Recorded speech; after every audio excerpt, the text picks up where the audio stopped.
You see, some of us, we think that colonialism is about land and resources. It's about land and resources. No, colonialism is not about land and resources. If it's about land and resources, look at it. You see, billions and trillions of dollars that King Leopold II, King of Belgium, billions of dollars, trillions of dollars he took from Congo.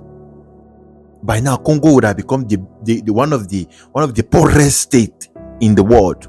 Congo, DRC Congo, it would have become one of the poorest state in the whole, not only Africa, in the world.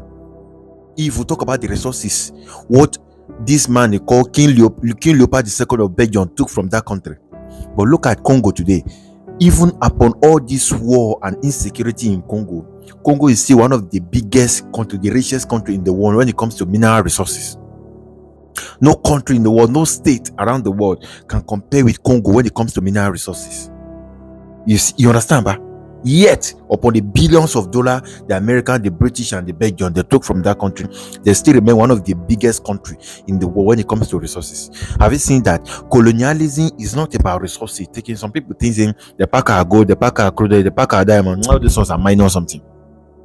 They took over our land. That is not even the problem. Look at it. They took the land of Zimbabwe. But brother, our father, our brother, our elder brother, our uncle, Robert Mugabe fought them until he recovered the land back. I think the land is back. They took over land in Nigeria here. Our leaders fought them from the north to the east to the south to recover our land back. They took over land in Gold Coast, in Ghana, in modern day Ghana.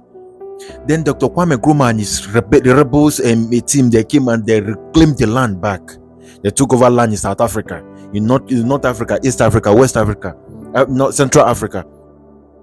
So colonialism is not about land and resources. If it's about land and resources, there will not be problem, because definitely if I do not fight for the land today, my children will come and fight for the land tomorrow and reclaim the land. Just like the way you see the EFF is fighting for the land in South Africa. Land and resources is not a problem. The major problem, the most dangerous thing about colonialism is the stealing of brain. Stealing of brain.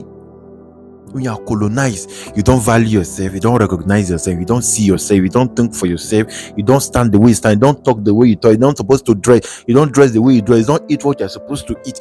Everything about colonialism, the worst part of it is the stealing of brain, not resources, not land. Of course, one person will come and take over land. One day, Julius Malema will succeed in returning the land of South Africans to the indigenous people of South Africa from the white monopoly. But the problem is the brain. Now, what am I trying to say? Look at us here now. Go to Ghana, go to South Africa from Nigeria here, and they call it foreigners. That is the evil, the most dangerous part of colonialism. They call it evil. A man from Nigeria travel to South Africa. A man from my state, me as in Nigeria, I still go to my mother or my fatherland called South Africa, and the South Africa say I'm a foreigner. That is the painful part of it. South Africa belongs to me. I belong to South Africa. The South Africans, Nigeria belongs to you. You belong to Nigeria.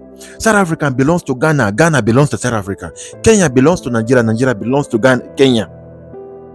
But no, colonialism say no, they are not your friend. They are not your brother. You don't know them. That is the problem. Now tomorrow you started complaining that they are big, they are bad, they are not doing this, they are doing is not right, is right. That is the problem. Colonialism is not a problem, but stealing of brain is the problem. If they pardon your brain, they allow you to think, they allow you to walk towards your culture, to dress like a culture, to follow your norms and dons, the way Africa lived, the way our people lived before. If they allow you to live, resources is nothing. The British government, they took billions of dollars from the northern part of Nigeria, from our granite, our radoi, our corn and all. Yet, are we not still farming there? Are we not still eating here? They took billions of dollars from our crude oil in the south of Nigeria. Yet we still have billions of dollars of crude oil deposited in that area. They took billions of dollars from Southwest Yoruba land here. Yet we still have billions of dollars from Yoruba land here. Resources is not the problem, though. The brain is the problem. Now, if you're from Nigeria, go to Ghana and they call you foreigner. Though Nigeria don't have the problem. They are always hating Nigerians, but we don't have the problem. Here we are, we have coffee. In fact, my plumber in my house right now, my plumber that used to come and fix it, if you have any water, toilet, and anything problem, our plumber is a Ghanaian. His name is Coffee. I have his phone number, I have his account number inside this phone where you see so. But nobody would even concern me whether he's a Coffee or he's an Nan. What I know is a black man like me, is in Nigeria, is a Ghanaian. Ghana belongs to me and I belongs to Ghana. But you, South Africa, and the rest of the world, you are trained to hate the rest of Africa country. That is the problem. In South Africa, man, I don't want to see Zimbabwe. You don't want to see Kenya. You don't want to see Nigeria. You don't want to see Lesotho. You don't want to see Swat.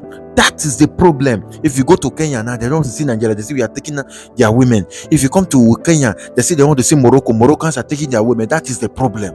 That is the side effect of colonialism. So may Allah subhanahu wa ta'ala uproot this mentality from us. If not, you have nowhere to go. No prayer can help us. Thank you.